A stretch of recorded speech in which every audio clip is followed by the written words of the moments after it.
MXTV UK, a voice for this generation.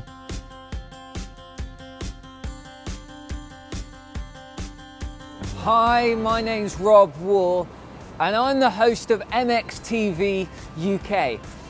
We're in the heart of Ealing Broadway, here at the Artisan Cafe. Why don't you come in and join me?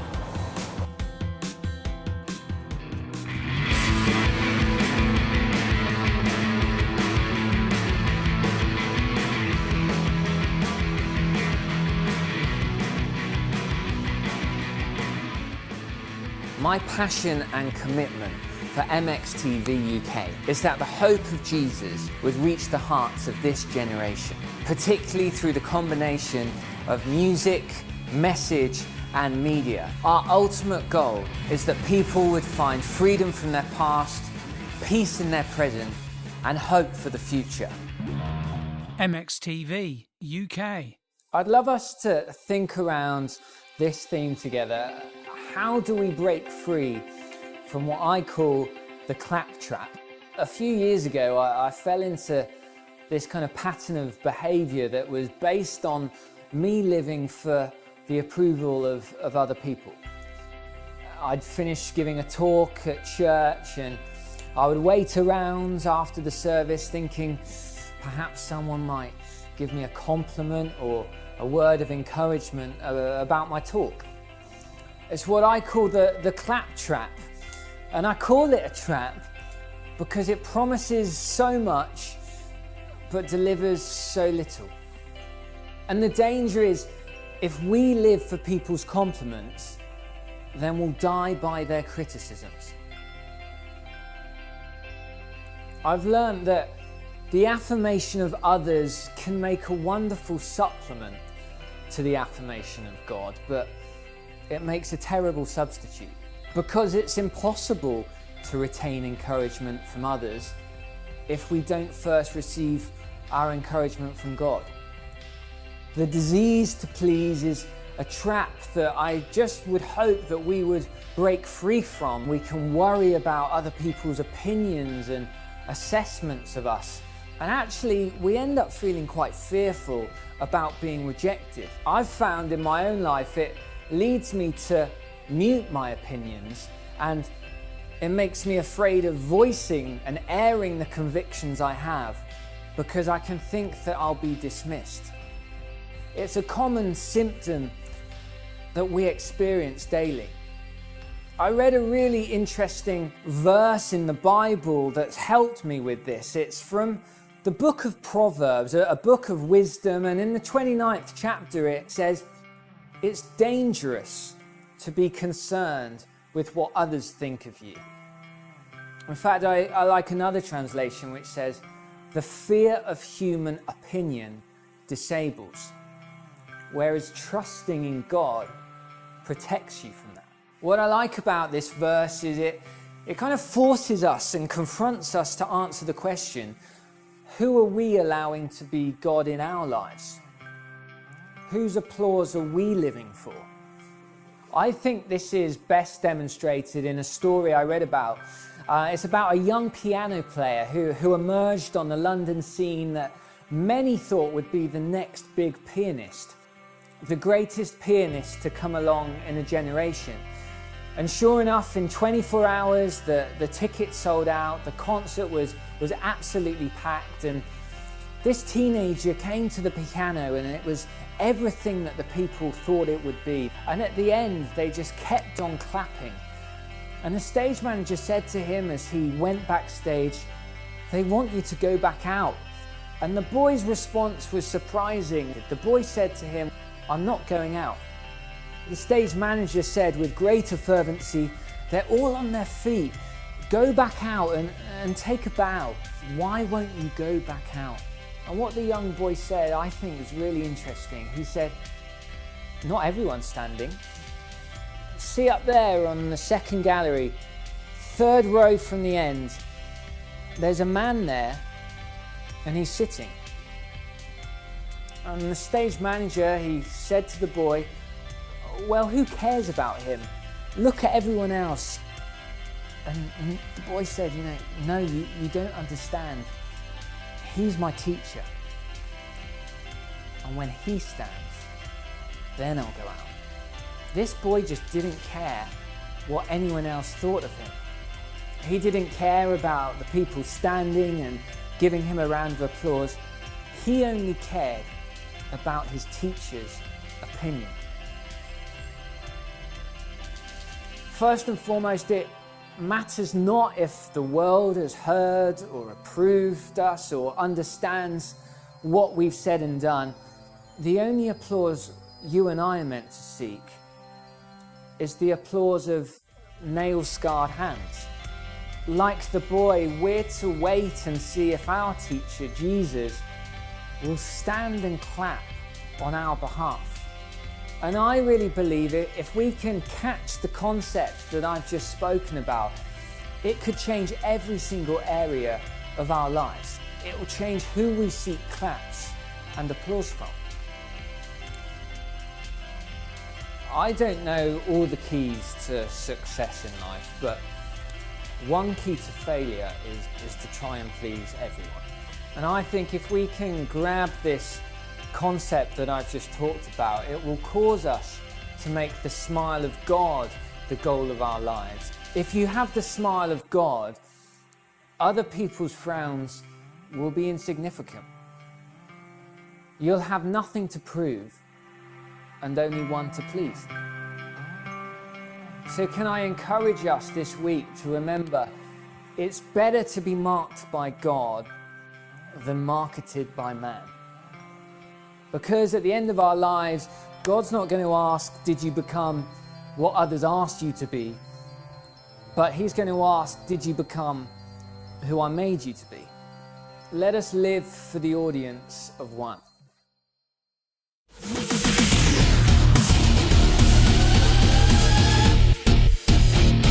David knew that he had a gift that would work harder than he ever could. His gift was like knowing and practicing the truth of a short lyric that he wrote about being selected by God, selected to do greater things than he was able.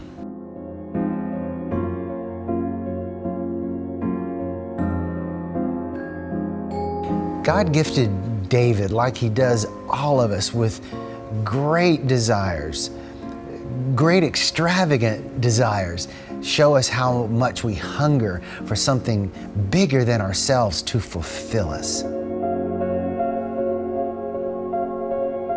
Delight yourself in the Lord, and He will give you the desires of your heart. Psalm 37:4.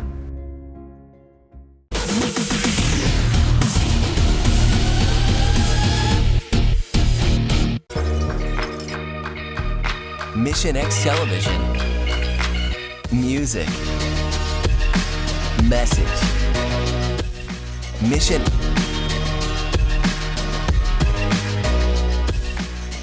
Listen, pay attention, man. Get a little closer and really soak this in, because I got something that's gonna help you.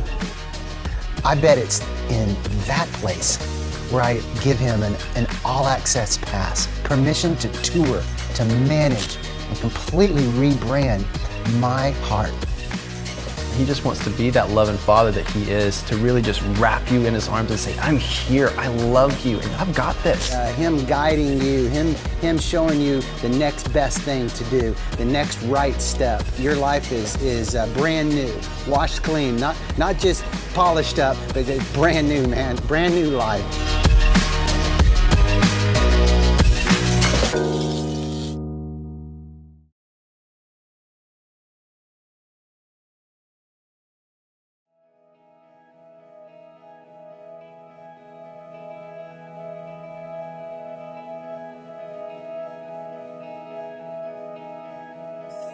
I'd love us to chat about what I call the yes test.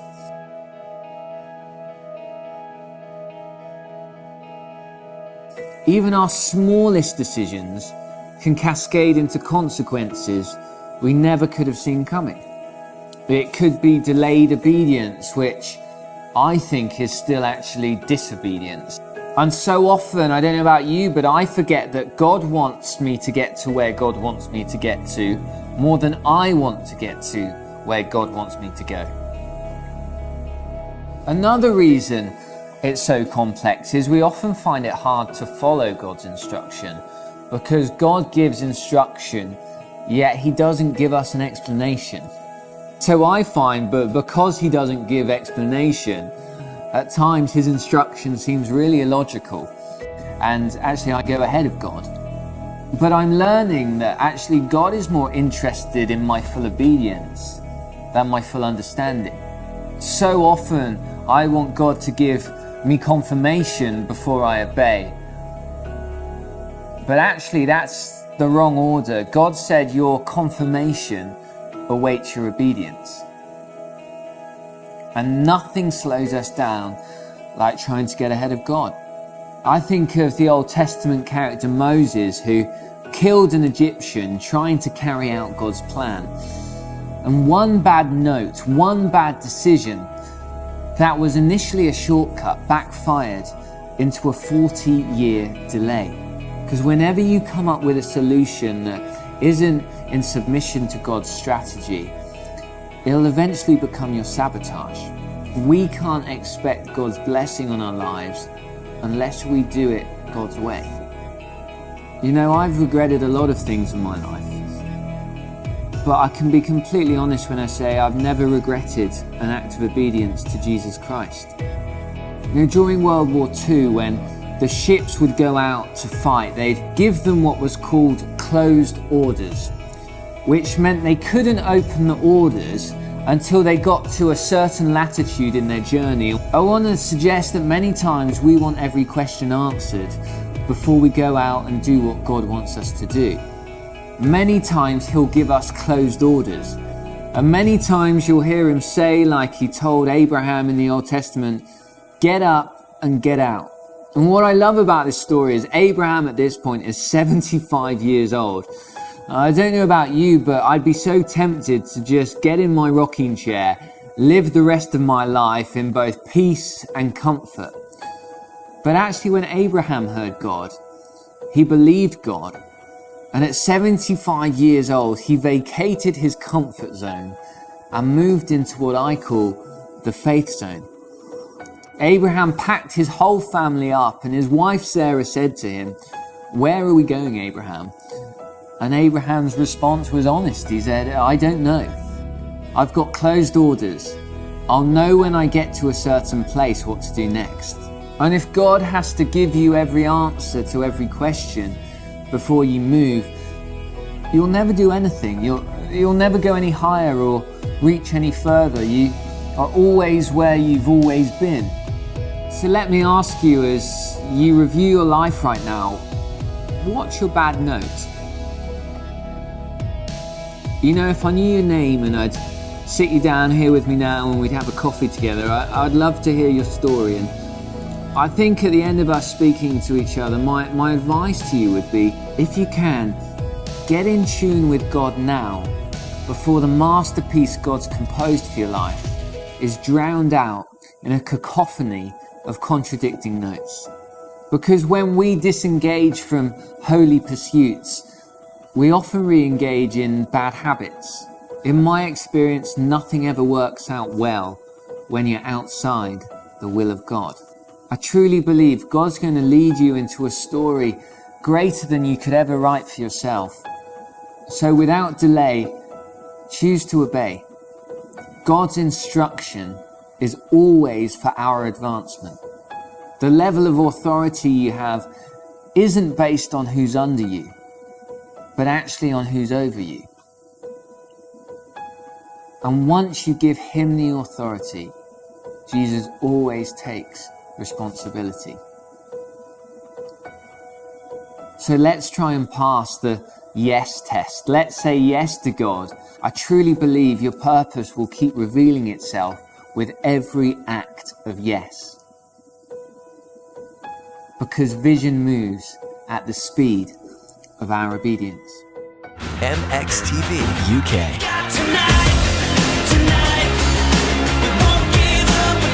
Music.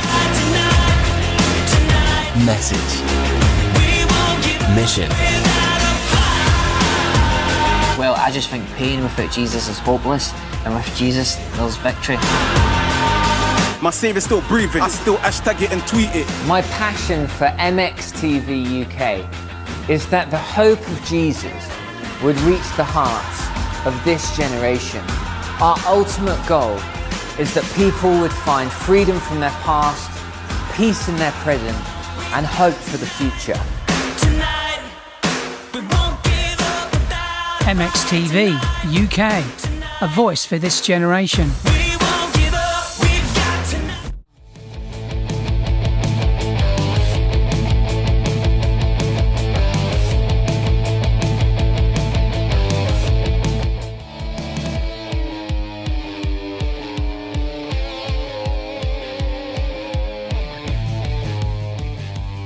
Don't resist temptation.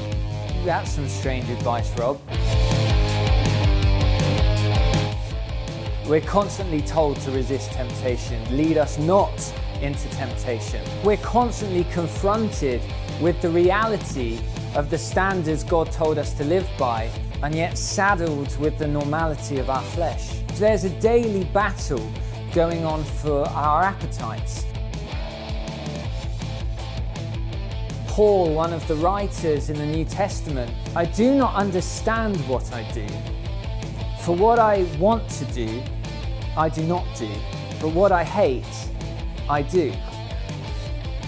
Paul is telling us how hard he finds it to stay committed to an invisible truth in a world that presents visible temptation. He wants to do the right thing, but often just doesn't.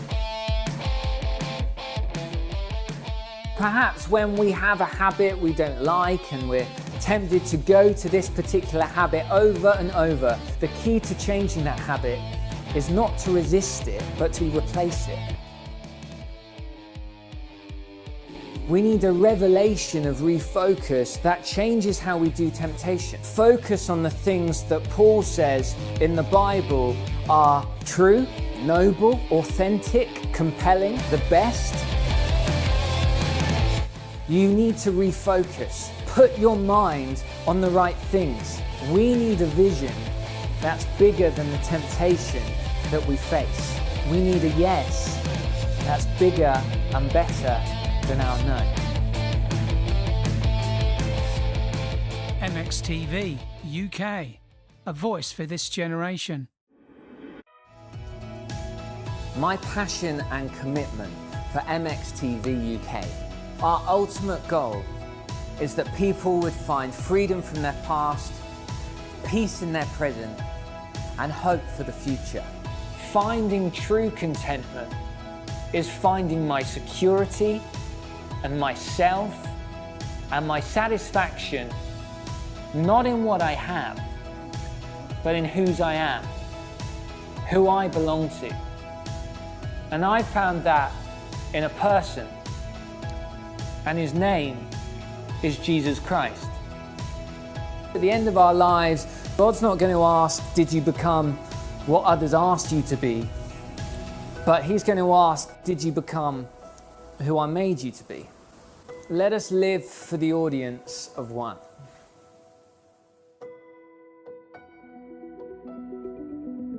Go to the link on the screen now, and someone will be there to chat with you 24 hours a day. Next time on MXTV UK.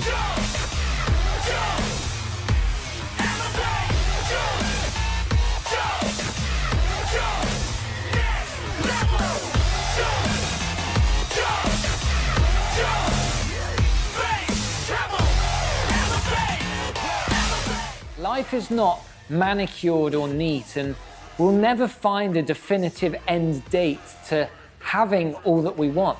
Social media has changed our lives. We're smarter, more informed, and more connected than ever. Yet we must remember, technology is meant to be our servant, not our master.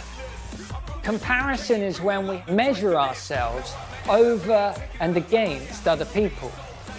We look to the left and to the right, and instead of celebrating people's successes, we start to compete with them.